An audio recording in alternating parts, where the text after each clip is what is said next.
Muy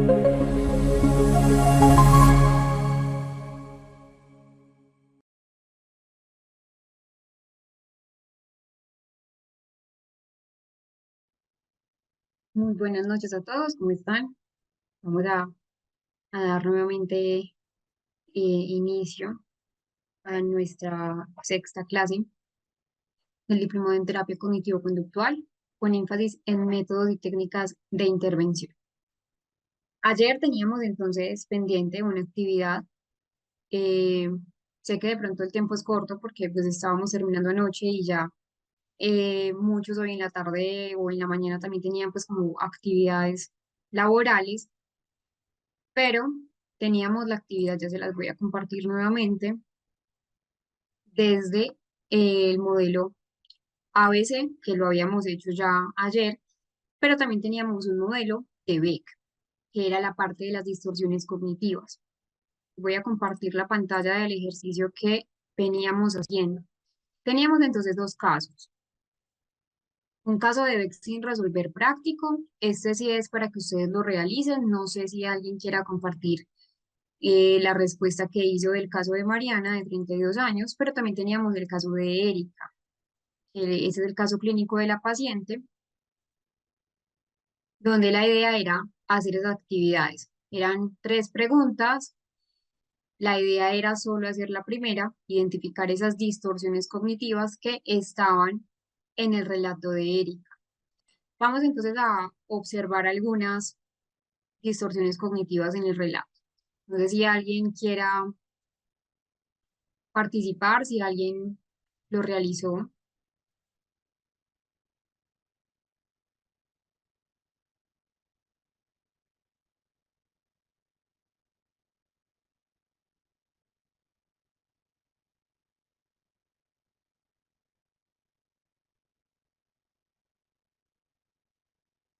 Recuerden entonces esas distorsiones cognitivas. Esto fue lo que estábamos viendo ayer, que hay distorsiones cognitivas, una interferencia arbitraria, abstracción selectiva, minimización, generalización excesiva, la personalización.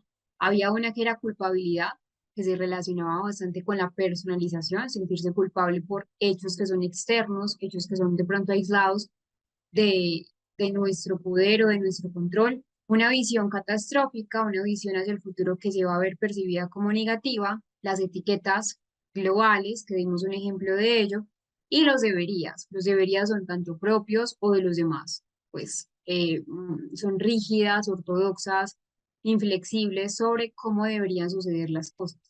Y de allí teníamos entonces este ejercicio de la paciente Erika. Esta es la solución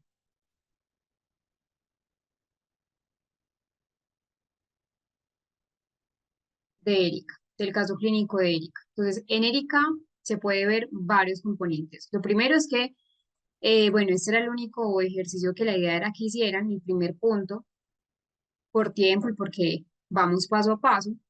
Pero en Erika hay un pensamiento todo o nada, donde ella decía, si cometo errores en el trabajo, entonces soy completamente incompetente. Que la explicación es que Erika ve su desempeño en términos absolutistas, o es completamente negro, es completamente blanco, o sirve en el trabajo o no sirve en el trabajo, pero no hay una consideración de los matices, o no hay una consideración también de los puntos que son medios. Erika también tiene una sobregeneralización cuando decía lo siguiente: mis hijos ya no me necesitan, si realmente les importara, vendrían más seguido.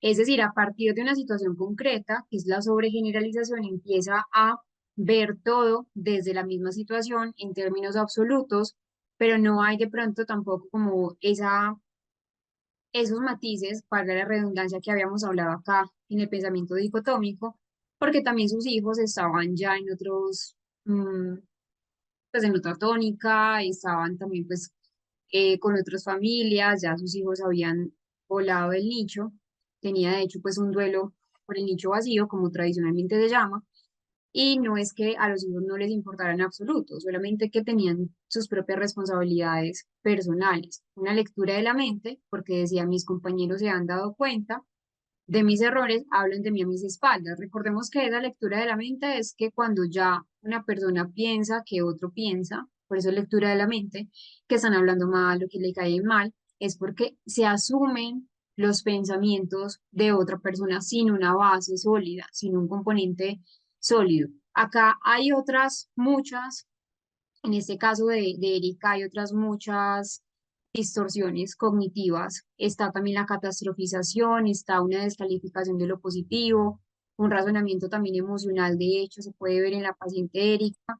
La idea es que entonces, como les mencioné ayer, solucionen primero el caso antes de ver las respuestas, acá iguales son todas las respuestas, pues está el taller resuelto para que puedan entonces saber en qué se equivocaron y qué tienen correcto. Ese era el caso entonces de Erika. Volvamos al tema de la explicación. Habíamos hablado entonces sobre lo que eran las aplicaciones, empezamos a hablar de lo que son los esquemas cognitivos. Los esquemas cognitivos entonces son filtros que nosotros tenemos, filtros que nos ponemos de las cosas, de cómo nosotros vemos el mundo. Esa es la definición. Los esquemas son construcciones mentales que son subjetivas, más o menos estables. Decimos más o menos estables porque realmente sí se pueden cambiar, que actúan como filtros, son como gafas que nos ponemos desde, viéndolo desde una analogía, para percibir el mundo, y que esos esquemas cognitivos siempre se van a moldear, siempre se van a modificar a través de todos los hechos, de todas las experiencias que nosotros vamos teniendo.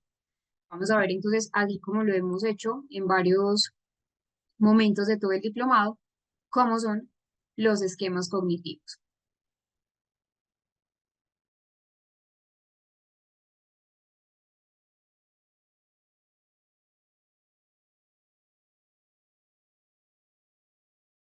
Esa parte de los esquemas cognitivos la empieza a proponer Beck, pero fue Jung quien empieza entonces a teorizar todo lo que son los esquemas cognitivos.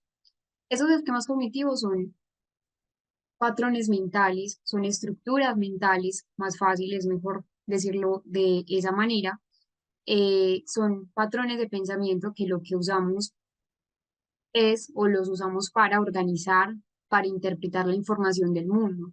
Son como esos mapas mentales, entre comillas, que empiezan a guiar nuestras percepciones, nuestras emociones, empiezan a guiar también la manera en cómo nos comportamos y muchas veces esos esquemas mentales nos hacen actuar de manera automática. Entonces, es acá donde esos esquemas se forman desde la infancia temprana, a partir de nuestra experiencia, como yo les había mencionado, especialmente, por ejemplo, con esas relaciones que nosotros tenemos significativas con nuestros padres, con nuestro primer amigo, con nuestros docentes en la primera infancia y que pueden ser funcionales, porque los esquemas pueden ser funcionales o al contrario, pueden ser disfuncionales. Exacto, los esquemas mentales son propias construcciones. De hecho, algo que me hacían en otra corte era así, dos personas que eran gemelos, que habían vivido pues las mismas situaciones, por lo regular los gemelos pues tienen como las mismas vivencias y se crían juntos, podían tener los mismos esquemas, sí y no. Sí pueden tener una misma construcción o una misma percepción de una situación, pero en otras ocasiones no. Dos personas, por más iguales que sean, no van a tener la misma percepción de una misma situación. Puede ser que, por ejemplo, la separación de los padres de dos gemelos, que los gemelos son entonces eh, gemelos idénticos y gemelos monocigóticos, no disigóticos, como serían entre comillas los mellizos, sino monocigóticos, pues que de pronto se ha tenido estudios de que perciben, de que tienen, digamos, ciertas conexiones, van a tener esquemas completamente diferentes. Entonces, acá tiene que ver con esos procesos cognitivos, con mecanismos de cómo nosotros codificamos. Miren que ya estamos hablando de procesos mentales superiores, codificar la información, tener un almacenamiento que ya sería una memoria y una recuperación, es decir, una evocación de los recuerdos, una evocación de cómo nosotros hemos construido el mundo en el que vivimos, la realidad en la que vivimos. Entonces, tiene que ver con esos procesos cognitivos que en otras ocasiones también ya hemos trabajado, la percepción, la atención, la memoria, la interpretación de nosotros como seres humanos con los hechos y que pues tienen una consecuencia y es que pueden ser, como les mencionaba, funcionales o disfuncionales. Por lo regular se trabajan esos esquemas cognitivos que vienen de esa interpretación como distorsiones cognitivas. Entonces miren lo que dice acá. Los esquemas provienen en gran medida de experiencias previas de aprendizaje y pueden permanecer latentes hasta ser activadas por un evento significativo que va a interactuar con esos esquemas cognitivos previamente aprendidos. Hay muchos tipos de esquemas cognitivos. Y yo les había mencionado hace pues como un segundo que pueden ser funcionales o disfuncionales. ¿Cuáles son los tipos de esquemas adaptativos que son funcionales? Entonces nos ayudan a esa interpretación de la realidad, eh, a que la realidad sea más equilibrada, más ajustada a lo real y que se van a relacionar con una autoestima saludable, con una buena habilidad social, con una regulación emocional, pero también hay unos esquemas disfuncionales tempranos. Al principio, los esquemas que nos propone Beck son solo esquemas funcionales. Ya luego es acá donde viene el otro teórico, que fue el teórico que vimos en el video, que fue Jung, donde empieza entonces a teorizar que no solo tenemos esquemas cognitivos funcionales o positivos, sino que también tenemos esquemas que pueden ser vistos como desadaptativos, como que son disfuncionales para nosotros. De hecho, entonces, Jeffrey Jung, que también los invito mucho pues a que lo lean, no se trabaja en la segunda generación porque no fue un autor directamente de la segunda generación, él empieza a crear patrones emocionales cognitivos que son profundos y que se van a desarrollar en la infancia, en la adolescencia y que se repiten a lo largo de toda la vida, una y otra vez, como un bucle, un bucle, un bucle, si no se trabaja. Hay muchos dominios que él empieza a mencionar, por ejemplo, un esquema de desconexión o rechazo donde la idea que nos propone es una expectativa de que esas necesidades de seguridad, esas necesidades de pronto de estabilidad emocional, de afecto, de empatía, no fueron satisfechas y que no van a ser satisfechas. Eso es un esquema que él nos plantea y que un ejemplo de esquemas, por ejemplo, un sentimiento de abandono, desconfianza, de privación emocional, las personas que de pronto son evitativas, una autopercepción de defectuosidad, de aislamiento. De hecho, él nos propone varios. Otro es la autonomía y el desempeño que el paciente lo ve como deteriorado. Esos son los esquemas disfuncionales que no nos propone Beck al principio, ya posterior nos lo propone Jung. Este último esquema que les mencioné, que es pues una autonomía y un desempeño que de pronto pues el paciente percibe como deteriorados o como empobrecidos, es porque el paciente tiene una creencia de que pues sobre no poder funcionar de forma independiente, de forma competente y que tiene también digamos una sensación de dependencia, de vulnerabilidad, una tendencia al fracaso. ¿Cómo afectan esos esquemas cognitivos? Entonces van a influir en la forma en cómo nosotros interpretamos los eventos, también se refuerzan con el tiempo si no se cuestionan. Muchas personas viven a lo largo del tiempo pues, con esquemas cognitivos disfuncionales y claro, y también van a afectar nuestras emociones y nuestras relaciones pues sociales, porque imagínense todo el tiempo entonces tener un esquema o algo que lo active, un dominio de desconexión y rechazo que al fin y al cabo nos haga sentir abandonados o desesperanzados o con desconfianza o que tendamos al, al aislamiento. Entonces, importante diferenciar lo que son los esquemas de Jeffrey Young y lo que son las características de, de Beck. Vamos a ver un video que nos va a centrar mucho más en lo que son los esquemas con Jeffrey Young, que de hecho es muy interesante.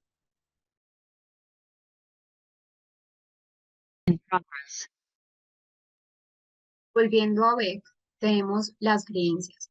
Beck nos dice que nosotros tenemos creencias, unas creencias que son centrales o unas creencias nucleares que por lo general son muy absolutas, muy rígidas, pero que también tenemos otras que pues son más periféricas. Hay algo importante y es que las creencias centrales, bueno, en general, ¿qué son las creencias? Las creencias son esos resultados directos de la interacción. Se van a relacionar mucho también con los esquemas cognitivos, pero las creencias son más profundas, son más duraderas, son absolutas. De hecho, eh, para Beck, lo que son las creencias nucleares o centrales son idiosincráticas y que son muy difíciles de cambiar. Por eso, desde la terapia cognitivo-conductual, específicamente desde el modelo de Beck, la idea es trabajar principalmente esas creencias periféricas para posterior llegar a las creencias centrales y creencias nucleares que son muy difíciles de erradicar. Esas creencias nucleares son pues creencias centrales, porque son rígidas, porque son globales, lo que una persona piensa sobre sí misma, sobre lo que la persona piensa sobre los demás y sobre lo que la persona piensa sobre el mundo. Se desarrollan por lo general durante la infancia, a partir de nuestra experiencia temprana significativa, se relacionan mucho con lo anterior, con los sistemas cognitivos, de hecho van muy de la mano, las dos y que funcionan como una especie, entre comillas, también de lente de visualización a través donde nosotros vemos o interpretamos la realidad.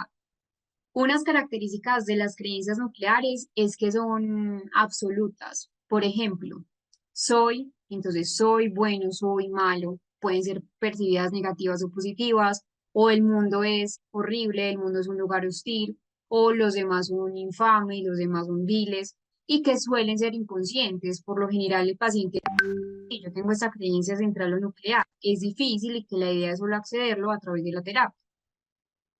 Y como son inconscientes, son poco accesibles a la conciencia, sin un trabajo terapéutico, también se hacen muy resistentes al cambio, porque las personas tienden a buscar información que las confirmen. Por ejemplo, pues que de hecho se llama sesgos de confirmación. Entonces, si soy un fracaso, busca cosas o busca pensamientos o busca actividades para sentirse un fracaso. Esto lo hace de manera automática. El paciente no es que quiera buscar esto y que, pues es decir, pues un sesgo de confirmación y que son emocionalmente cargadas, de hecho tienen mucha carga emocional y suelen estar en la base de muchos trastornos emocionales. Un ejemplo de creencias centrales. Entonces, soy un inútil, no soy digno de amor, no puedo confiar en absolutamente nadie, el mundo es un lugar hostil y peligroso.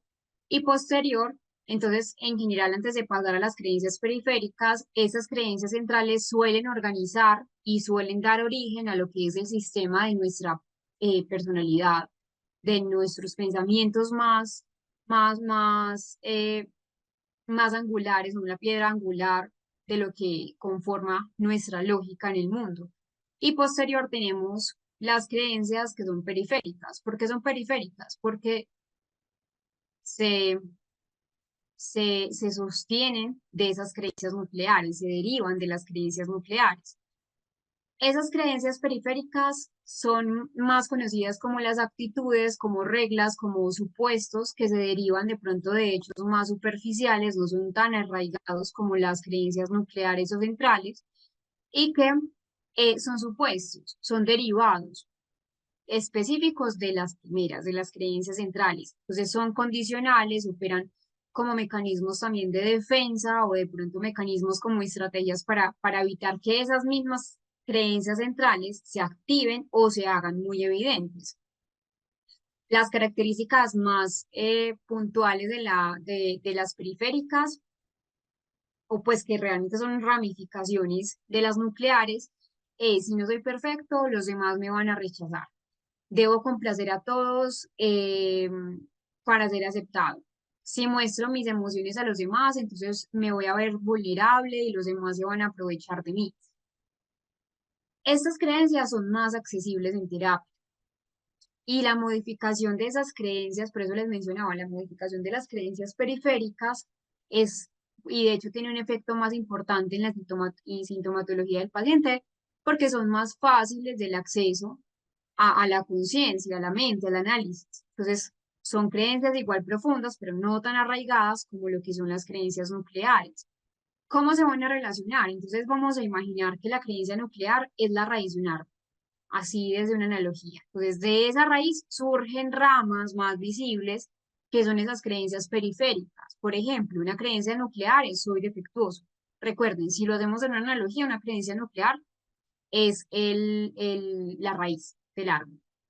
Entonces, de esa raíz salen creencias periféricas, debo ocultar mis errores. Miren que la creencia nuclear que les acabé de mencionar, pues en el ejemplo es soy una persona, ¿cuál fue lo que les dije? Soy una persona defectuosa. Entonces, una creencia periférica, debo actuar, perdón, debo ocultar mis errores. Si me conocen realmente, entonces las personas me van a rechazar. Tengo que ser el mejor para poder ser aceptado. Entonces, miren que esas creencias periféricas van a moldear esos patrones de pensamiento automático y esas conductas de la persona. Y al fin y al cabo van a perturbar, van a dar malestar emocional y pues de pronto van a llevar al paciente a también actuar de manera en que no quiera actuar. En terapia, en el contexto pues de terapia cognitivo-conductual, la idea es identificar, la idea es trabajar sobre esas creencias, es sumamente crucial y que se hace mediante técnicas como el diálogo socrático, la reestructuración cognitiva que la veíamos ayer, experimentos también conductuales. Recuerden que en segunda generación no dejamos de tener tampoco de lado la conducta y técnicas de exposición. La idea siempre es cuestionar la validez de esas creencias periféricas primero, para luego acceder, para luego desafiar esas creencias nucleares, esas creencias más centrales y promover también pues unos esquemas que puedan ser adaptativos, que puedan ser funcionales para la persona.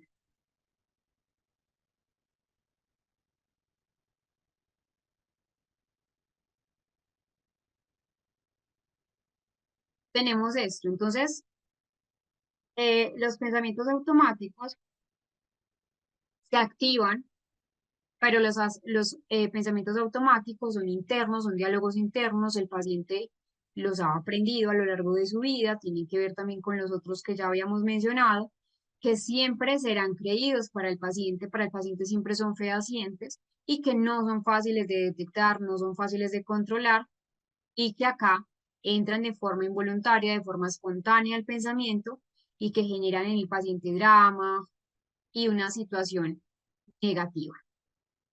Ese modelo, el modelo de la segunda generación, específicamente pues de lo que es el modelo de Beck y el modelo de Ellis, son una parte importantísima de las terapias que se van a emplear dentro de la terapia cognitivo-conductual, porque a través de esa reestructuración cognitiva, a través de esa técnica, pues una persona es capaz de cambiar la forma, de cambiar esa interpretación y la valoración que hace de los hechos. Recuerden que todo es subjetivo y también de cambiar las situaciones en las que vive y de esta manera entonces también estimular para que el paciente modifique los esquemas, modifique sus pensamientos que de pronto son disfuncionales y que se vea a sí mismo, vea a los demás y vea también al mundo de una forma mucho más realista, de una forma mucho más adaptativa. Son terapias en general de entrenamiento de habilidades. ¿Para qué? Para afrontar, para manejar esas situaciones que de pronto en la vida cotidiana el paciente se enfrenta, pero que es más relacionado, son más relacionados con la percepción, la autopercepción que el paciente tenga.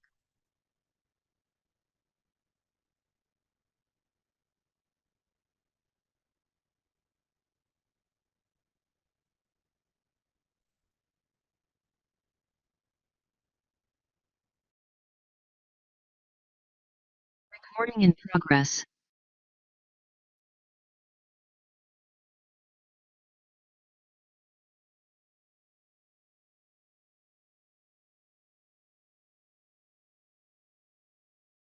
Empezamos a hablar de la tercera generación, que es un panorama más actual, de hecho, pues es mucho más contextual. Cuando hablamos de la tercera ola o la tercera generación de terapias, son todas aquellas terapias técnicas que se empiezan a elaborar bajo una perspectiva más contextual, bajo una necesidad de establecer de pronto una aproximación más real a las vivencias que hoy tenemos. Es mucho más, pues, más holística, tiene una visión más holística no solamente del contexto, sino también una visión más holística del paciente y tiene en cuenta no solamente el ámbito cognitivo, no solo el ámbito conductual, sino también las situaciones vitales, las vinculaciones que el paciente tiene con el entorno, los síntomas, y busca no solo un cambio de pensamiento, sino que también la idea es que tenga un cambio profundo. En esa tercera ola o tercera generación, se considera que los problemas psicológicos son debidos, pues en gran parte, según este modelo, a un contexto sociocultural y a la comunicación, es decir, al lenguaje. Entonces, esta tercera ola o tercera generación da mucha importancia a lo que es la relación terapeuta-paciente. Acá en este grupo de terapia surge a finales de los años 80 y es lo que actualmente pues se está implementando en lo que es la psicología clínica, porque da también un enfoque muy cognitivo, pero también muy conductual y que está basada, de hecho, en esas nuevas propuestas. Yo no voy a hacer hincapié en las propuestas, los voy a dejar en el material de estudio para que lo puedan leer, para que lo puedan conocer, pues que acá pues tiene una relación de lo que está basada también en esa parte de la filosofía Zen. Lo que es la tercera generación fue un cambio epistemológico, ya eso lo hemos hablado. Y esa tercera ola, pues hay una evolución de esas terapias cognitivo-conductuales tradicionales que incorpora pues esta terapia elementos como el mindfulness, que es la atención plena, la aceptación, que hay una terapia que ya vamos a abordar, que es la terapia de aceptación y compromiso. Entonces, aceptar eh, eh, los síntomas en lugar de pronto de controlar solamente los pensamientos, mirar esos valores personales, cómo van a guiar al paciente a tomar en cuenta sus acciones, a llevar a una conducta, y que hay una relación diferente también en esta tercera ola o tercera generación en cómo se vinculan los pensamientos, que ya, entonces la idea es relacionarnos de manera diferente con los pensamientos en lugar de modificarlos, como lo que acabamos de ver en la segunda ola, y que se deben observar sin juicio. Estas terapias tienen pues mucha representación desde lo contextual. Hay unas diferencias claves y con las generaciones anteriores. Recuerden que esta parte acá se las digo en el material de estudio para que lo lean, pero sí hay una diferencia con las anteriores, con la primera generación, por ejemplo, que esa primera generación estaba más centrada en ese comportamiento observable, en el conductismo clásico, en el conductismo operante.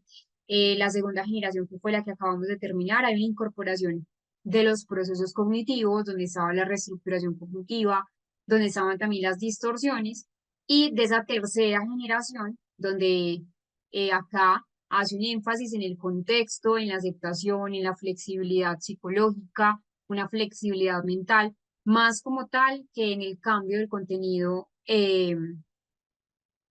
pues, cognitivo.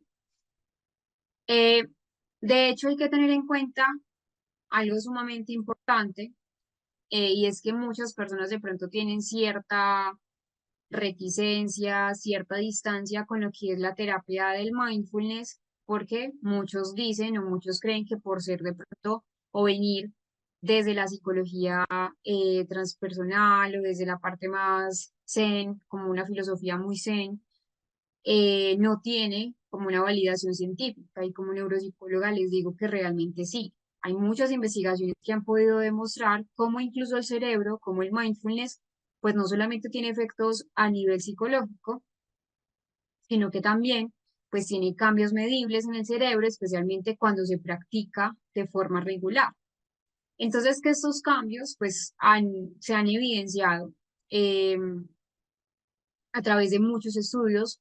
Estudios, cuando me refiero, pues son neuroimágenes como la resonancia magnética funcional, como electroencefalograma. Entonces hay cambios también asociados con el ámbito cerebral del mindfulness. Eh, no, esa Lucía es para que lo lean luego. Es una lectura más como de soporte teórico.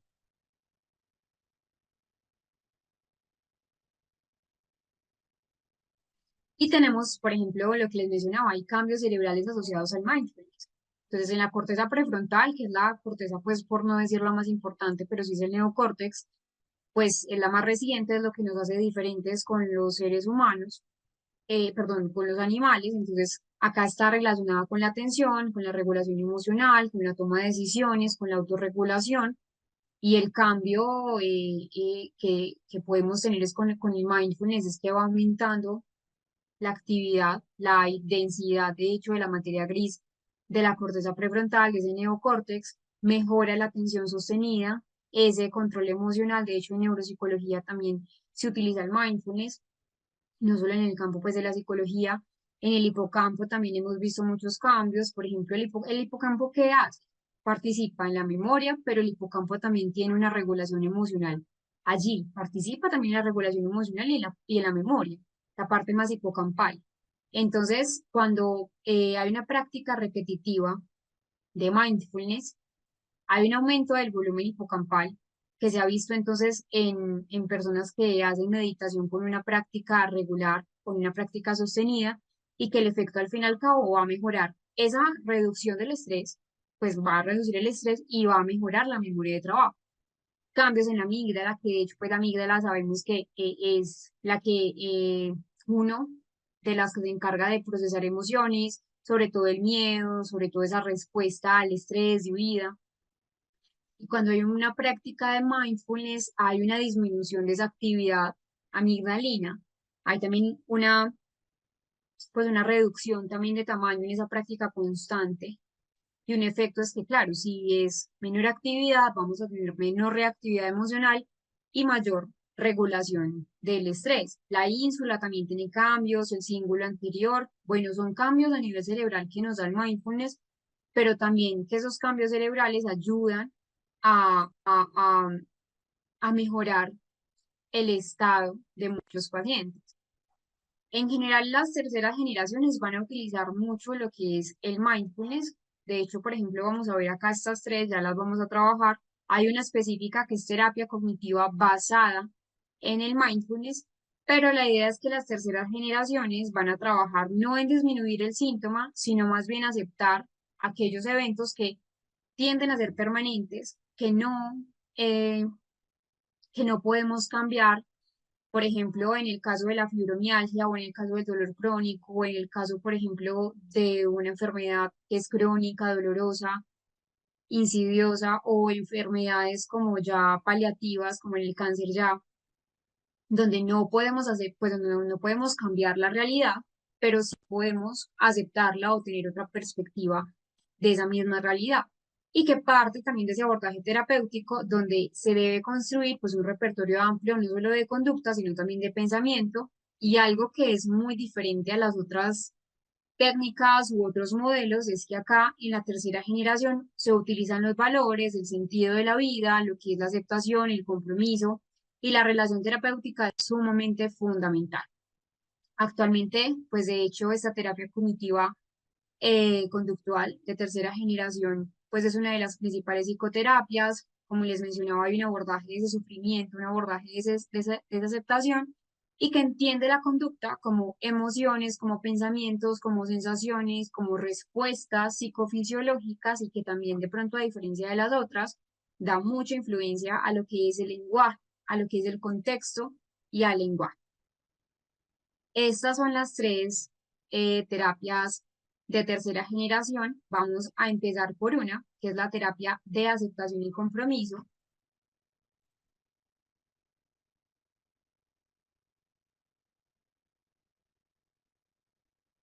De la terapia de aceptación y compromiso, vamos entonces a, a ver un pequeño video introductorio.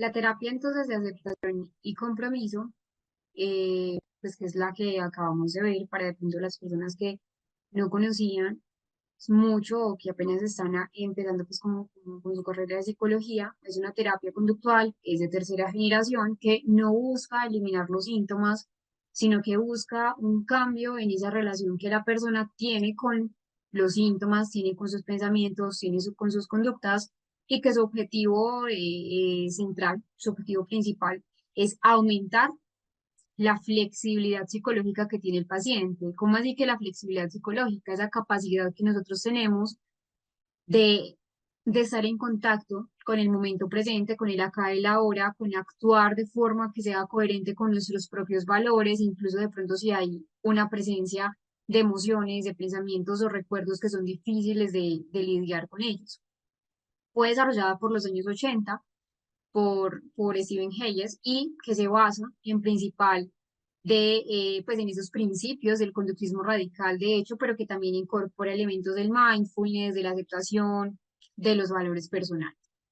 Entonces, la terapia de aceptación y compromiso nos da también una filosofía de vida que sugiere entonces la importancia de cómo nosotros nos relacionamos de una forma diferente con lo que pensamos, que la idea no es eliminar, no es controlar nuestros eventos, nuestras situaciones o nuestros pensamientos.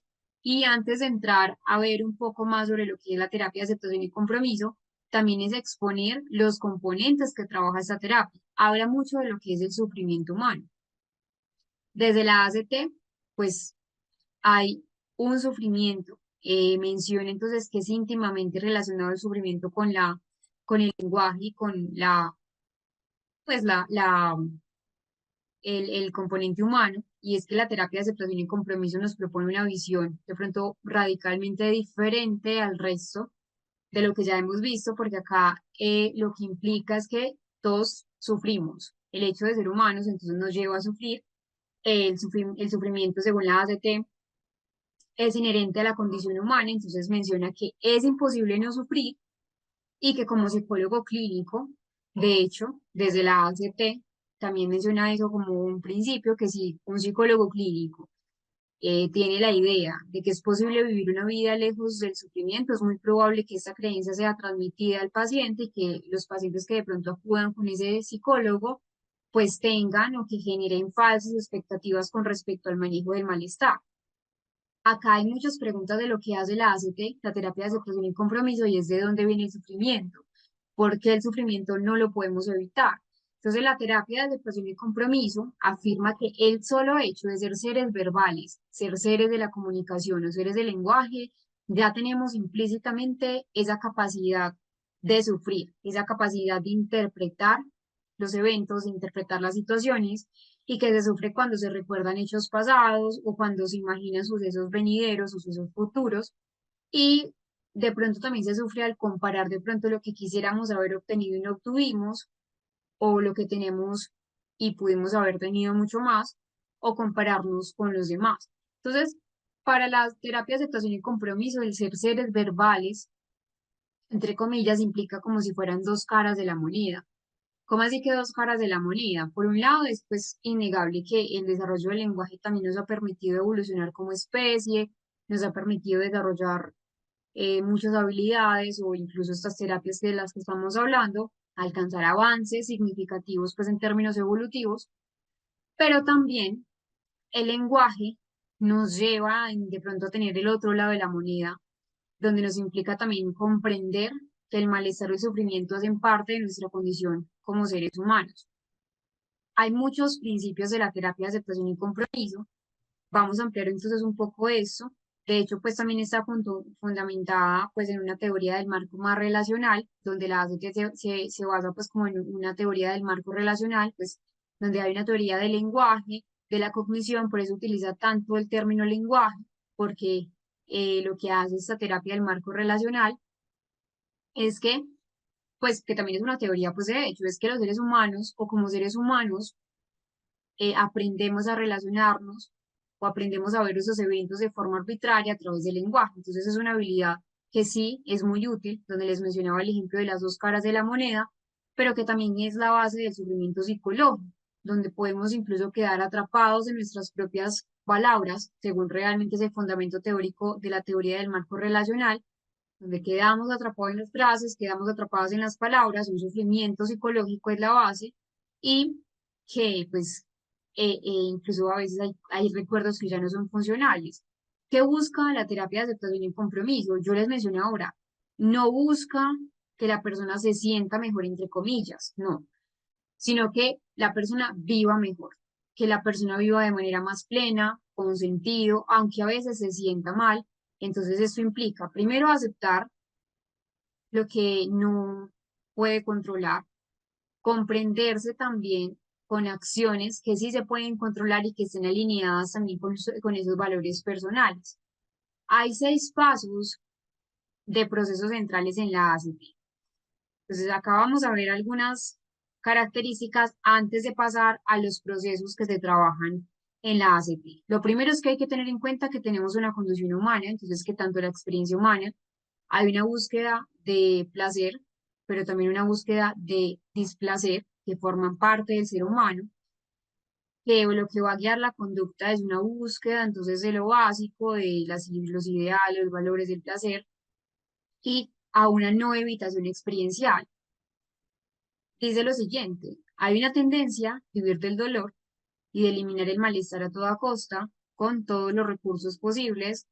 eh, entonces, que la idea es que la ACT no tenga una habitación experiencial, y que la idea entonces es impedir que nosotros esquivemos esos pensamientos o esas emociones que percibimos como desagradables. En general, la ACT eh, tiene unos principios, unas técnicas, ya lo vamos entonces a trabajar, y que de hecho, por ejemplo, en lo que es la fibromialgia es muy útil. Ya les voy entonces primero a explicar lo que son los procesos en que se trabajan desde la terapia de aceptación y compromiso, y luego cómo podemos cambiar la parte en cómo lo percibimos.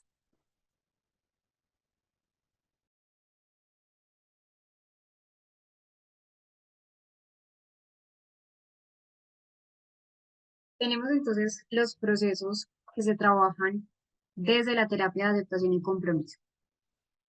Vamos a iniciar por este, por la conciencia plena. Acá, disculpen, no es difusión, es difusión cognitiva.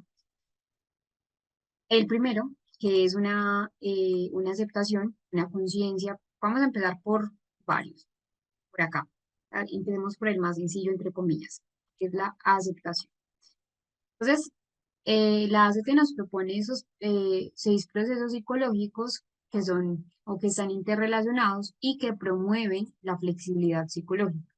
La aceptación es abrazar ese pensamiento, esas emociones sin tratar de evitarlos, sin tratar de pronto de cambiar, que es lo opuesto al control experiencial.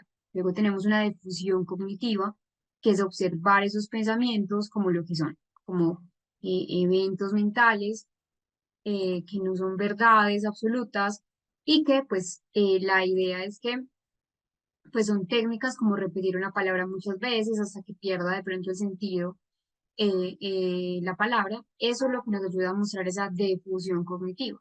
Tenemos un contacto con el momento presente, que es el aquí y el ahora, estar aquí en el momento, en el lugar, ser conscientes, tener una manera más abierta de pensar. Esto se logra con prácticas de atención plena con el mindfulness, el yo como contexto o el yo contextual, que es la idea de un yo observador, que entonces puede notar pensamientos, puede notar sentimientos sin identificarse completamente con ellos, y una clarificación de valores. Recuerden que yo les había mencionado mucho que eh, lo que es la terapia de aceptación y compromiso, pues tiene muchos valores, pues habla sobre los valores del ser humano. Entonces acá es identificar qué es lo que realmente le importa a la persona, qué tipo de vida quiere vivir, qué quiere representar esa persona, y luego tenemos una acción con compromiso, una acción comprometida, es tomar decisiones concretas, pero decisiones que sean también guiadas por los valores, incluso si eso implica de pronto una incomodidad a nivel emocional. Las terapias de aceptación y compromiso usan una técnica, de hecho es muy buena, y son la técnica o las técnicas de las metáforas. Acá la metáfora en ACT se utiliza para que pues son metáforas terapéuticas, no cualquier metáfora. ¿Para qué? Para ilustrar esos conceptos a los pacientes. De hecho, pues algunas son muy clásicas, que no pongo acá, otras son como por ejemplo el hombre en el agujero, que cuando más clave o más cava para salir, que en este caso la metáfora es salir, es evitar el malestar, más profundo queda. Entonces, entre más evitemos el malestar, más estamos en el malestar. Otra analogía, ya les voy a explicar estas que tengo en la diapositiva, es los pasajeros de un autobús. Los pensamientos y las emociones son como pasajeros, ¿cierto? Pasajeros que gritan. Pero el conductor, en esta analogía de los pasajeros del autobús, pues es decir, el conductor es la propia persona, el propio paciente, debe seguir conduciendo, debe seguir su camino hacia donde quiere, a pesar de que están ahí los otros pasajeros que le están de pronto gritando. Y hay otra analogía que también es muy bonita y es las hojas del río, que los pensamientos fluyen como hojas sobre el agua y que no hay que aferrarse a ello. Tenemos esta es una metáfora del ajedrez, donde dice la siguiente: las fichas negras pueden ser pensamientos negativos, mientras que las blancas pueden ser pensamientos positivos. Entonces, en ese sentido, lógico, las fichas solo son pensamientos. El tablero son las personas, pues la propia persona, el paciente.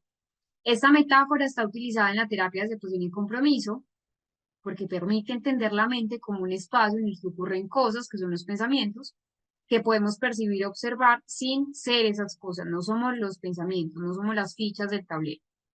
Metáfora del muro. Cuando no hay aceptación, la persona se encuentra lamentándose delante de un muro enorme, que no se puede flanquear. Sin embargo, cuando se acepta que existe ese muro, se empiezan a buscar herramientas y formas de pasar al otro lado del muro. Tenemos otra, que es la metáfora del jardín. Imagina que para un jardinero lo más importante son las plantas. Las plantas en el mejor lugar y pues están en el mejor lugar y las cuida. Un día empieza a ver que crecen malas hierbas y va a arrancarlas. En cuanto empieza a salir una mala hierba, la arranca corriendo, pero no consigue eliminarlas por completo, sino que siguen creciendo malas hierbas. ¿Qué crees que pasará si el jardinero dedica todo su esfuerzo a eliminar las malas hierbas? No podrá emplear tiempo para cuidar de las plantas, regarlas, podarlas, abonarlas. ¿Crees que si el jardinero está siempre pendiente de arrancar las malas hierbas, podrá disfrutar las plantas de su jardín? ¿Qué dirían las plantas si pudieran hablar? Y una metáfora de la piedra, que la verdad me gusta mucho y es la siguiente. El distraído tropezó con ella. El violento la utilizó como proyectil. El emprendedor construyó con ella. El campesino cansado la utilizó como asiento. Para los niños fue un juguete. David mató a Goliat y Miguel Ángel le sacó la más bella escultura. En todos los casos, la diferencia nunca estuvo en la piedra, sino que estuvo en la persona. Entonces, miren cómo esta terapia de aceptación y compromiso nos muestra que realmente, y lo que ya hemos visto a lo largo del tiempo, que son realmente esos pensamientos, esas ideas que nosotros tenemos de los sucesos, los que realmente nos generan el malestar. Entonces, la idea de la terapia de aceptación y compromiso es que en muchos casos no podemos aceptar la situación, perdón, no podemos cambiar la situación, pero sí podemos cambiar la perspectiva que tenemos de la situación. Vamos entonces a trabajar en el material opcional con un caso de aceptación y compromiso.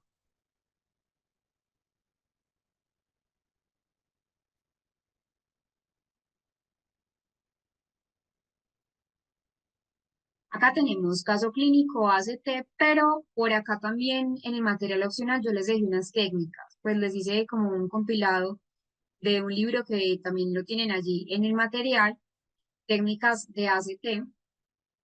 Es un resumen, pues eso es un resumen muy breve, pero que también les puede como servir mucho para, para poder trabajar con sus pacientes.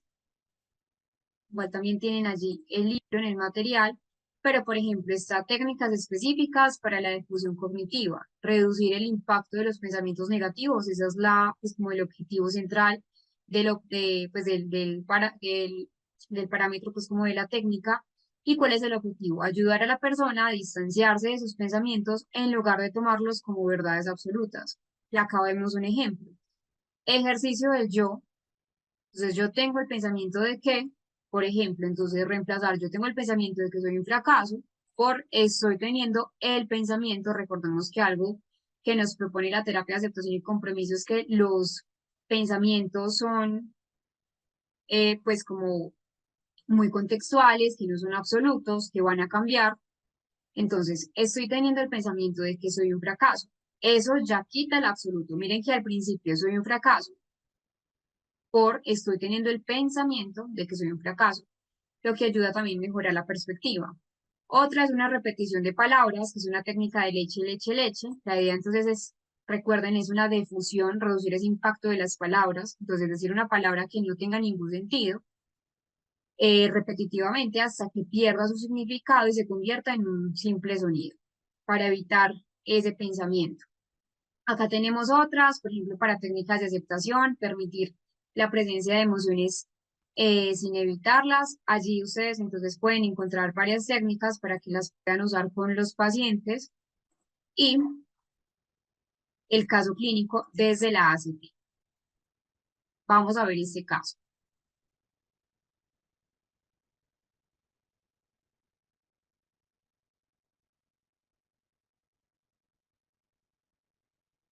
Tenemos el caso de Alejandro. Alejandro, 32 años, soltero, ingeniero en una empresa tecnológica. ¿Cuál fue el motivo de consulta de Alejandro? Dificultades para interactuar en el entorno laboral debido a ansiedad social, lo que afecta su desempeño y su crecimiento profesional. ¿Cuál fue el motivo de consulta de Alejandro? Dice lo siguiente. Alejandro refiere que desde hace varios años experimenta un miedo intenso al hablar en público y al interactuar con sus compañeros y superiores en el trabajo. Explica que evita situaciones que impliquen exponer sus ideas, lo que ha limitado su desarrollo profesional. Aunque ha recibido propuestas para asumir roles de mayor responsabilidad, las ha rechazado por temor a ser evaluado de manera negativa. Su objetivo en terapia es, esto fue lo que él dijo literalmente, dejar de sentir ansiedad para poder alcanzar las metas en la carrera. No hay historia clínica relevante, antecedentes familiares, pues no hay ningún diagnóstico en su familia, pero sí hay algo importante, y aunque no había pues ninguna historia significativa a nivel psiquiátrico ni de ningún trastorno de ansiedad, dice, refiere que en su familia se valora mucho la perfección y un buen desempeño.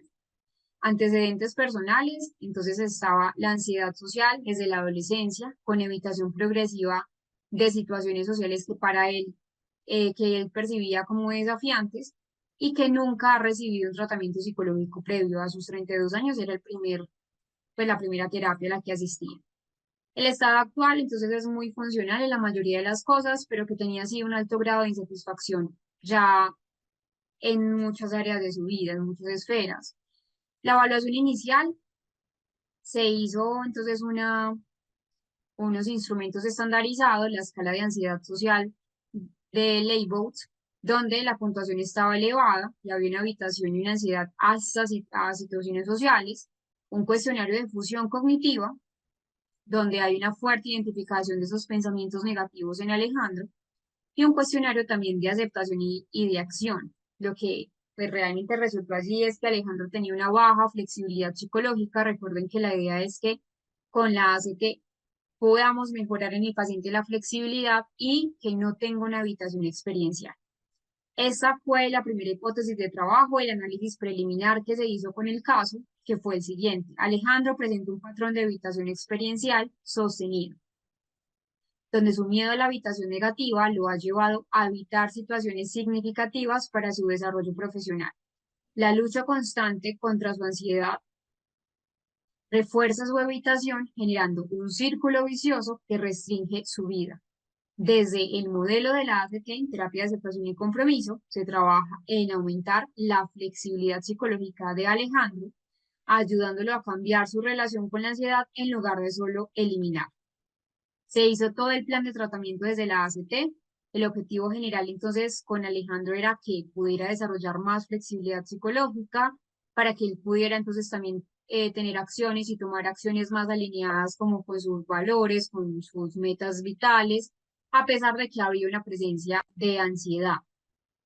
La idea era que pues Alejandro también implementara esas acciones con compromiso, que expresara también esos valores personales, promover esa conciencia plena con el mindfulness para mejorar el contacto con el momento presente, reducir también la ansiedad y se hizo una intervención por fases. La primera fase siempre se debe hacer una psicoeducación y una conceptualización al paciente del problema. Entonces, lo que se hizo en la primera fase fue explicar a Alejandro lo que era el modelo de la ACT. Se explica, recuerden que la idea de la terapia cognitivo-conductual es que el paciente sepa qué es lo que estamos haciendo, se enfatiza en el problema, se le explica qué es la ansiedad, eh, y también se le explica que pues también hay muchos refuerzos. Recuerden que la ACT también habla de los reforzadores porque también se basa en una teoría muy desde el condicionamiento y que claro, esa evitación constante por evitarle lo que también llevaba a Alejandro a volver a caer en la ansiedad. También con Alejandro, entonces se hizo un concepto de lo que era la habitación experiencial, se mostró pues como es esa lucha contra la ansiedad y cómo esa también limita su vida. Y con eso es una metáfora específica, que fue la metáfora del agujero en la arena, lo que les expliqué ahora. Cuando uno más intenta salir, cuando uno más intenta como escabullirse, que sería evitar la ansiedad, más te hundes. Obviamente es una técnica mucho más amplia y la aplicación también, pues se hizo también una aplicación del modelo Exaflex, donde la idea entonces era primero de fusión cognitiva, que se hizo entonces con Alejandro un distanciamiento de esos pensamientos, una aceptación de esas emociones y compromisos, porque la idea con Alejandro era que Alejandro tuviera obviamente un seguimiento, ¿cierto? Que aumentara esa flexibilidad, que disminuyera esa interferencia con esos pensamientos automáticos que son negativos, que tuviera mayor compromiso como con sus valores, como con sus metas en la vida. Y pues realmente la ACT en los pacientes con ansiedad social pues muestra cómo aceptan, cómo van teniendo una difusión cognitiva, una acción comprometida para poder entonces también cambiar esa relación con lo que ellos tienen con la necesidad, sin necesidad de eliminarla inmediatamente. Entonces, realmente es una técnica que nos va mostrando día a día cambios importantes en los pacientes. Vamos a ir al descanso, ya es tiempo, ya es hora, ya son las 8 de la noche y luego pasaremos a la terapia dialéctica conductual o terapia dialéctico-conductual.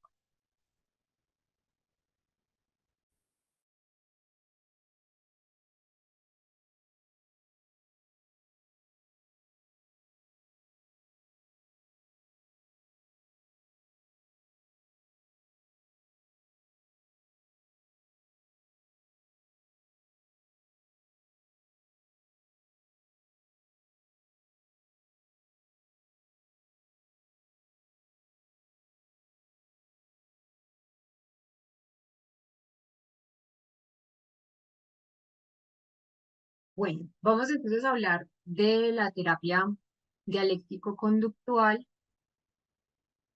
eh, que de hecho, pues es una terapia que fue desarrollada principalmente para lo que es la desregulación emocional, específicamente en lo que es el trastorno límite de la personalidad. Vamos a ver un pequeño video introductorio, así como ya hemos venido haciendo antes de cada tema, para las personas que de pronto no tienen un conocimiento previo de lo que es DBT, terapia dialéctico-conductual. Vamos a explicar la terapia, vamos a explicar en qué consiste, pero también vamos a explicar qué es el trastorno límite de la personalidad.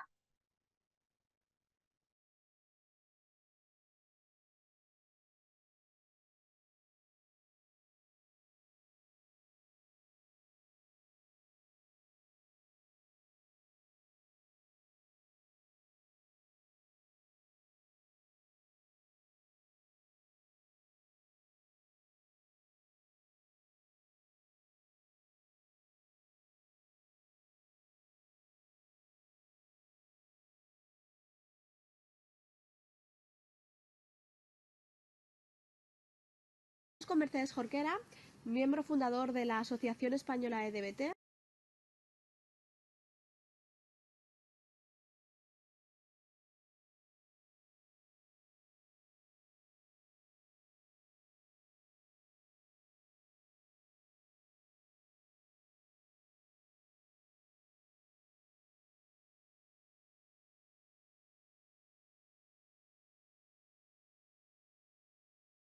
Entonces, esa terapia dialéctica conductual fue diseñada específicamente, pues al principio fue diseñada específicamente para ayudar con esa inestabilidad emocional extrema, es decir, esa desregulación emocional que existe en el trastorno límite de la personalidad. Pero como vieron que tuvo, de hecho, pues mucha acogida, que no solamente entonces se empezaba a trabajar la desregulación emocional, sino otros diagnósticos que también tienen desregulación, incluso comportamental, ya se extendió hacia otros diagnósticos.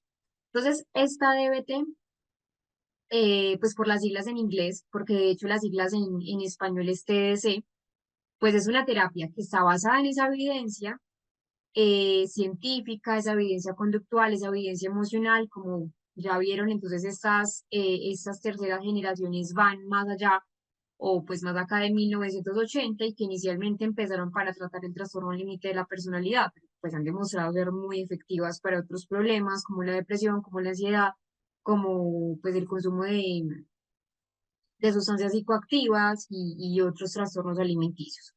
Hay unos principios importantes en la DBT y es que la DBT combina estrategias de esa terapia cognitivo-conductual, pero también con principios de la dialéctica, de la aceptación plena, que sería el mindfulness, de la conciencia plena y que tiene un enfoque principal y es ayudar a las personas a que puedan encontrar un equilibrio entre lo que es la aceptación de su realidad y lo que es el cambio de conductas que son problemáticas. Esta terapia realmente es muy estructurada, son 4 módulos. El primer módulo es un módulo de conciencia plena, es un módulo de mindfulness, trabaja ciertas habilidades importantes, por ejemplo, las habilidades de estar presentes en el momento, comprender las señales emocionales que van a traer emociones desreguladas para que las personas, no solamente como les menciono, las personas que tienen DLP puedan saber cuándo van a tener desregulación emocional, sino que otros diagnósticos también. Entonces, aprender a vivir en el presente, sin juzgar, desarrollar también una conciencia sobre esos pensamientos, sobre esas emociones, sobre esas acciones, y que puedan identificar, que puedan comprender y que puedan gestionar también esas emociones cuando son intensas. Al fin y al cabo, la idea es que reduzcan esa vulnerabilidad emocional, que reduzcan también o que tengan una mejor resiliencia, pues una regulación emocional va también ligada a eso, y una tolerancia al malestar. Es decir, que afronten la crisis, que no recurran de pronto a conductas autolesivas, autodestructivas, como pues de pronto podemos ver en la tipología del TLP, y que puedan desarrollar estrategias para aceptar una realidad en los momentos que de pronto son muy difíciles de aceptar. Entonces, que entiendan de pronto o que se protejan de esos extremos emocionales. Hay un gran enfoque en el cuerpo, en esa psicofisiología, comer adecuadamente, dormir lo suficiente, tomar los medicamentos a la hora que es y en la prescripción médica exacta y evitar el consumo de sustancias psicoactivas, porque algo que vamos a ver en el TLP es que pues no es que todos consuman sustancias psicoactivas, sino que hay una tendencia significativa a tener conductas de riesgo. Conductas de riesgo me refiero al consumo de sustancias, al consumo, pues a las actividades extremas, que no hay protección o autoprotección o a las relaciones sexuales sin protección. Pero también entrena al paciente en habilidades de eficacia interpersonal.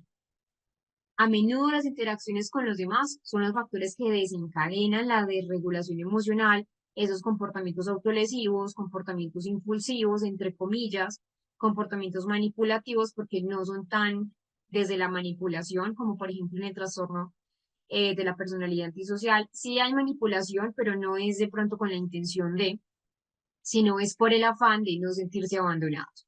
Entonces, la idea es que el paciente, que la paciente pueda mejorar esa comunicación, unas relaciones más asertivas, que aprenda a establecer también límites y expresar sus necesidades. Eh, no solamente son estas habilidades, también tenemos otras dos, una habilidad para tolerar la angustia. Entonces, que los pacientes puedan reconocer cuáles son los impulsos de hacer cosas que son poco coherentes, que son poco eficaces, como las conductas autolesivas, intentar suicidarse, controlarlos de manera consciente, tolerar la angustia, por ejemplo, cuando se van a sentir abandonados, cuando sienten un sentimiento de desesperanza, y una habilidad también para hacer concesiones. ¿Qué significa hacer concesiones? Entonces, validar también el punto de vista del otro. No solo ver el punto de vista, pues no es que solo el paciente vea su punto de vista, sino que también entienda que hay otros puntos de vista y hay otras perspectivas, que no es que siempre vayan a tener la razón, puede ser que la otra persona tenga una perspectiva, tú tengas otra perspectiva, pero que sea algo mucho más objetivo.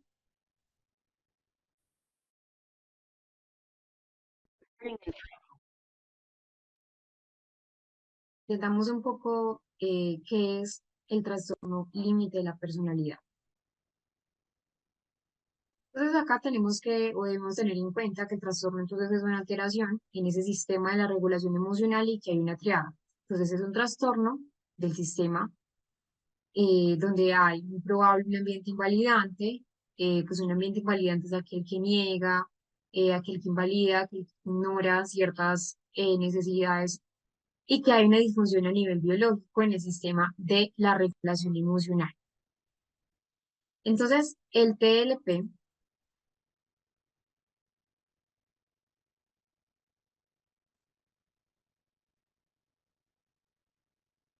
en un momento,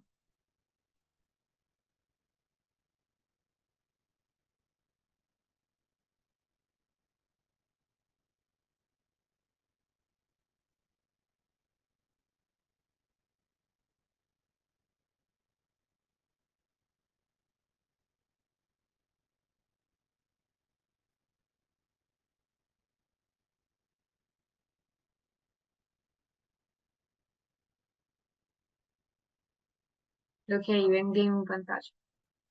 ¿Qué es el TLP? En general, es una desregulación emocional, pero pues es un trastorno de la personalidad, hay que entender y que hay que también que comprender que está muy caracterizado, está muy familiarizado por lo que es una inestabilidad que es intensa, una inestabilidad emocional, problemas en las relaciones interpersonales, una autoimagen que va a ser pobre o una autoimagen que va a fluctuar, una autoimagen inestable y una marcada impulsividad. Hay unas características que son principales en el TLP que también hay que tener en cuenta, lo que les mencionaba, entonces hay una autoimagen que es de pronto pobre o que no se ajusta a la realidad. La inestabilidad emocional entonces va a estar vinculada con qué? Con cambios de humor intensos, con cambios de humor que son intensos pero rápidos, que de la euforia pasa a la tristeza o de la ira a la felicidad en muy poco tiempo.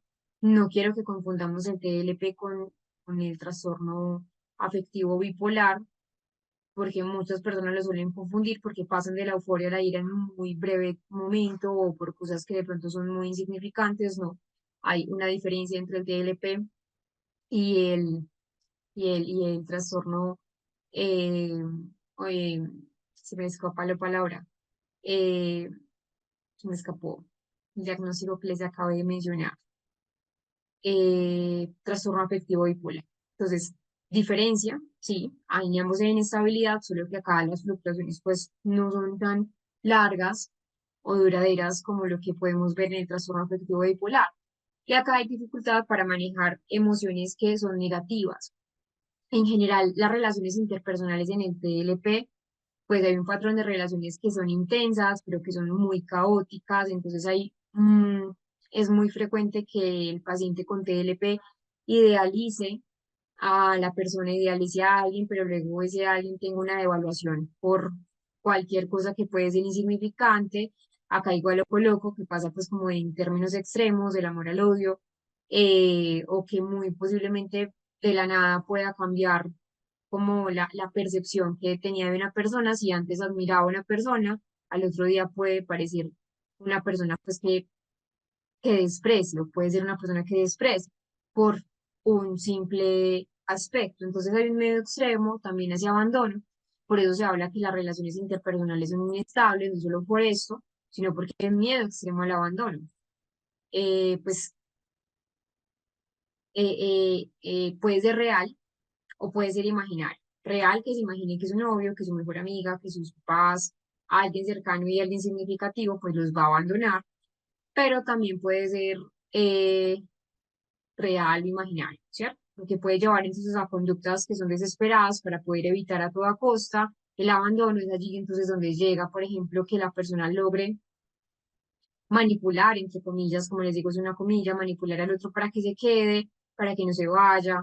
Es ahí donde de pronto tiene la conducta de Putin o la conducta de decir que se va a matar o que se va a suicidar o que incluso lo puede hacer solo para evitar el abandono.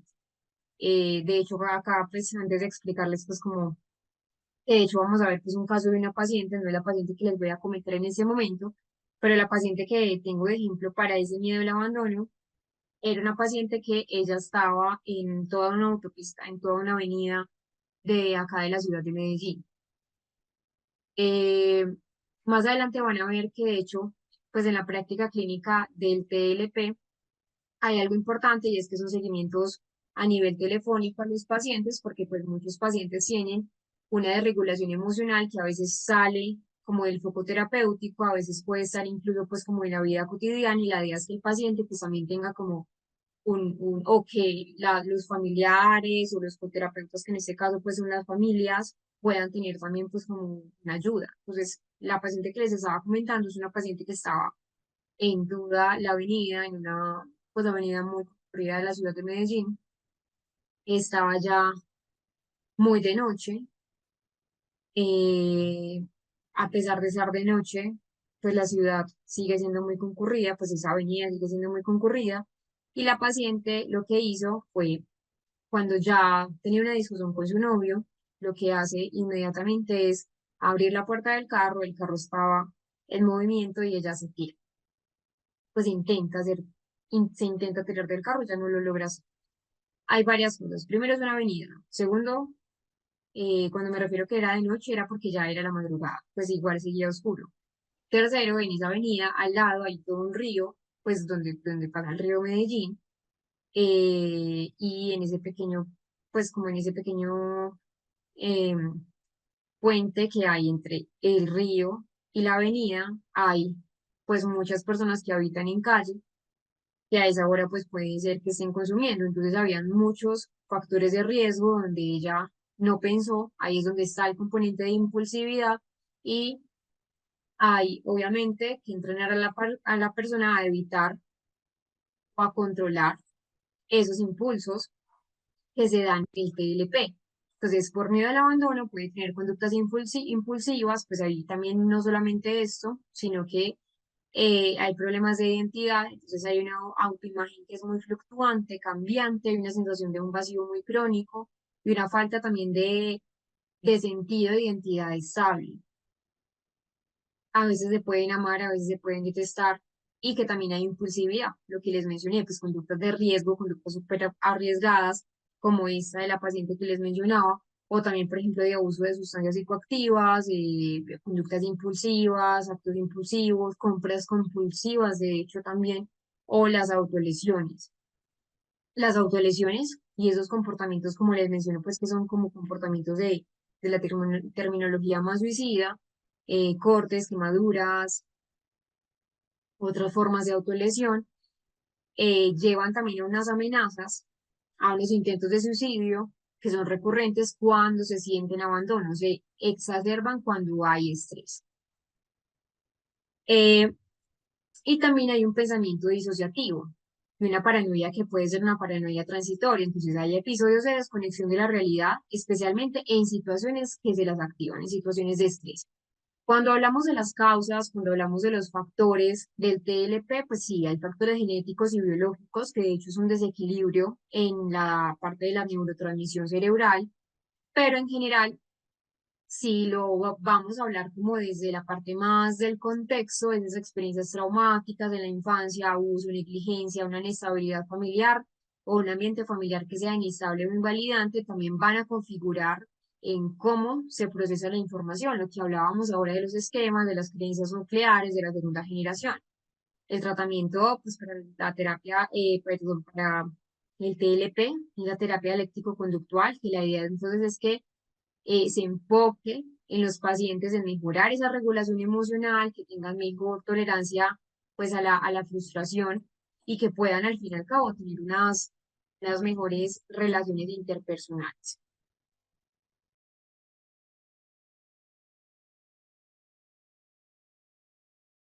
Morning and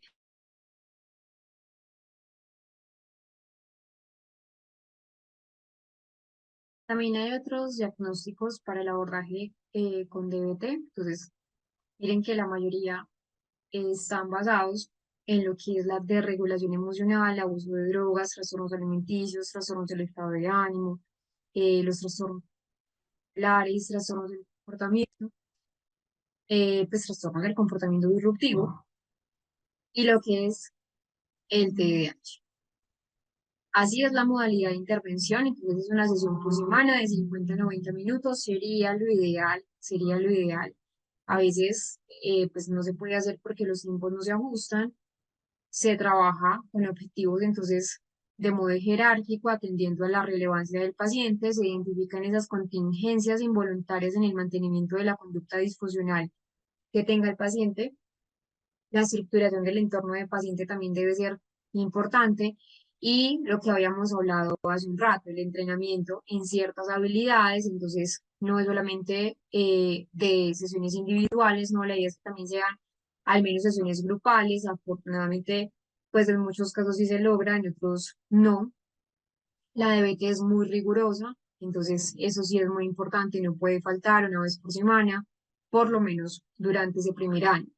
Y un manejo también de contingencias, de generalización de habilidades y consulta de habilidades en pacientes con consumo de sustancias psicoactivas. Siempre reforzar ese vínculo terapéutico, pero también tener un fortalecimiento, entre comillas, de un líder, que el líder es un paciente que ya lleva muchos años o que ya lleva tiempo formándose o trabajando su diagnóstico desde la DBT y ayuda a otros. Y lo que les mencionaba hace un rato, las consultas telefónicas, reparar esa relación terapéutica, mantener al paciente en terapia, el enganche terapéutico que llamamos, y también una intervención en crisis de emergencia. Entonces, esa es la idea, a veces no se hace, otras veces sí, pues depende mucho como del rol terapéutico que tenga el paciente, el terapeuta con el paciente, también depende mucho del paciente, que no se vuelva también, pues, por ejemplo, entre comillas, manipulativo de la terapia, pero sí intervenir en ese tipo de crisis que les estaba mencionando ahora, la paciente que estaba en toda una avenida y que pues se intentó pues como tirar a la avenida, pues no se intentó, no, ella se tiró de la avenida y no me dio riesgo. Entonces, ahí es para como un vínculo terapéutico para llegar a la calma, para que la paciente se estabilice y pueda pues volver a su estado funcional. Ese es un libro, un manual práctico de terapia dialéctico-conductual. Yo lo tengo en físico, pero si lo logran pues conseguir de manera digital sería muy chévere, aunque pues igual es muy importante tener en cuenta lo que es como la autoría, respetar mucho la autoría, pero que sé que les va a funcionar bastante bien. Vamos a ver un caso de una paciente desde la DBT, desde la terapia dialéctico-conductual con TLP. De hecho, era una paciente con TLP. El caso que vamos a trabajar es este, se llama caso clínico DBT.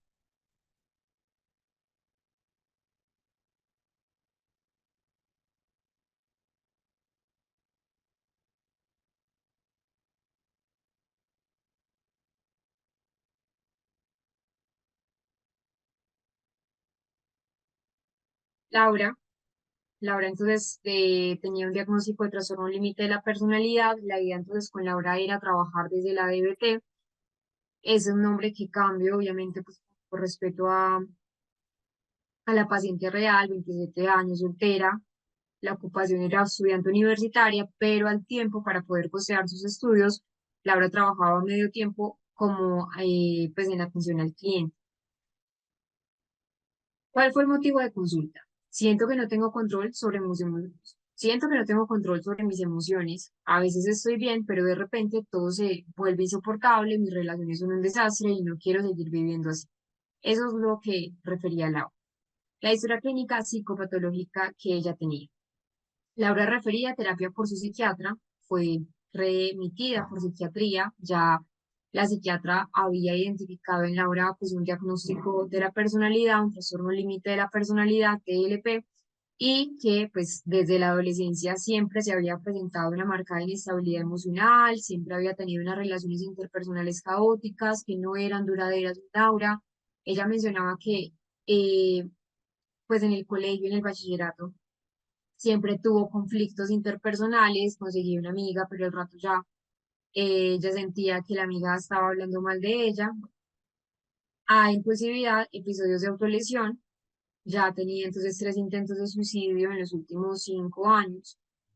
Dos de ellos, de hecho, relata con hospitalización y presenta conductas autodestructivas recurrentes, cortes superficiales en brazos, en muslos, atracones de comida y un abuso que era ocasional, pero sigue siendo abuso, pues de consumo de alcohol en situaciones que la llevaban a un estrés emocional. Prefiere un miedo intenso al abandono, lo que la lleva a comportamientos extremos en sus relaciones, como llamar repetidamente a sus parejas, amenazar con autolesionarse si pierde, perdón, si percibe distanciamiento y alternar entre idealización y evaluación de las personas cercanas. Por personas cercanas me refiero a todas las personas que rodeaban a Laura. En el ámbito laboral, ha tenido dificultades debido a episodios de ira incontrolable, pues con supervisores y compañeros de trabajo. Su historial de desarrollo revela una infancia marcada por la invalidación emocional. Sus padres minimizaban o ignoraban sus emociones, lo que generó en ella una percepción de sí misma como, entre comillas, defectuosa y una dificultad para regular sus estados afectivos. También reporta antecedentes de abuso emocional en la adolescencia por parte de una pareja que tuvo. Esa fue la evaluación del diagnóstico, entonces se hizo pues la lista de chequeo, aunque ya tenía pues como el diagnóstico dado por psiquiatría, pues ya había una sospecha, pero igual se hizo pues una confirmación diagnóstica, entonces estuvo desde pues el DSM-TR revisado, una confirmación de trastorno límite de la personalidad, que tenía entonces un miedo extremo al abandono, había intentos desesperados por evitar el abandono, un patrón de relaciones interpersonales que eran inestables, que eran caóticas, con oscilaciones entre idealizar, devaluar, devaluar. Una autoimagen que era inestable, impulsividad en áreas autodestructivas, lo que vimos en el texto, alimentación descontrolada, abuso de alcohol, compras compulsivas también, es lo que no les refería en la historia clínica, conductas autolesivas, etcétera, etcétera. Ah, bueno, este es muy importante, dificultad para regular la ira, había episodios de agresividad verbal y conductas explosivas. De hecho, ya Laura, la paciente, estaba teniendo dificultades en su trabajo, no solamente pues en su vida interpersonal. Recordemos que ella trabajaba medio tiempo en atención al cliente. Trabajar en atención al cliente es difícil porque pues era que se trabajaba en un call center, entonces le tocaba de pronto recibir llamadas que no eran muy amables o personas que tenían reclamos que no tenían mucho sentido, entonces eso, claro, la llevaba a ella a estar muy desbordada y que pues ya habían quejas de ciertos usuarios o ciertos clientes que se quejaban de la actitud que ella tenía, porque a veces podía ser un reclamo muy simple el paciente, pero ella se desbordaba como en las respuestas, llevaba pues a una ira emocional muy intensa, irritabilidad, entonces que ya tenía dificultades laborales también. Ya estaba interfiriendo significativamente con su trabajo. Este fue el plan de tratamiento desde la terapia eléctrico-conductual. Por el perfil clínico de Laura, entonces se implementó la DBT, porque ya pues igual también era recomendación de la psiquiatra, una psicoterapia individual, una sesión por semana, 60 minutos, muy similar a esto que les mencioné, importante, una semana, 50 90 minutos, a veces no se puede 90 minutos, entonces lo ideal es que sea 60 minutos aproximadamente. Cuando me refiero que puede ser 90 minutos es porque en muchas ocasiones, por esa misma desregulación emocional, porque son pacientes que quizás nunca han ido, nunca consultado a un psicólogo, evidencian muchas pues, características, es un choque también para ellos ser diagnosticados, entonces importante que se alargue un poco. un entrenamiento en habilidades en grupo, que sería esta segunda parte, pues realmente lo que es la DBT es fácil de comprender, de entender. Y el objetivo regulación emocional y habilidad de aceptación. El objetivo 3 era desarrollo de la eficacia interpersonal. El objetivo 4 era una consolidación y la prevención de recaídas. Y que la idea es que entonces, pues Laura también tuviera una, una reducción de la sintomatología, una sintomatología que, como ya vimos, pues está muy relacionada con eso, un intento de ser abandonado, una intolerancia a la soledad. No es que se quiten de la nada los sentimientos de pronto invalidantes o las manifestaciones de ira inapropiada, no, pero sí se van a regular en la paciente, los va a controlar mejor. Recuerden que las habilidades son estas, entonces que pueda tener estas habilidades, esas 5 habilidades, habilidades en tolerancia a la angustia, para hacer concesiones, una conciencia plena, una habilidad de regulación emocional, una habilidad también de eficacia interpersonal, para que al fin y al cabo pues pueda tener mejores relaciones interpersonales y pueda tener pues también un mejor desempeño a nivel laboral, porque ya le estaba trayendo dificultades a nivel laboral. Vamos a ver la terapia cognitiva basada en el mindfulness.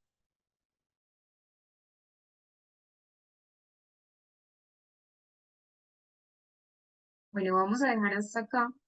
Mañana entonces vamos a, a continuar con la parte del mindfulness para que no nos quede corto pues el mensaje, la explicación, y mañana entonces nuevamente nos veremos. Les voy a compartir antes de terminar lo que es el formulario autoevaluativo de terapia cognitivo-conductual para que ustedes entonces puedan poner también a prueba esos conocimientos tanto previos que tenían como los que en este momento estamos adquiriendo.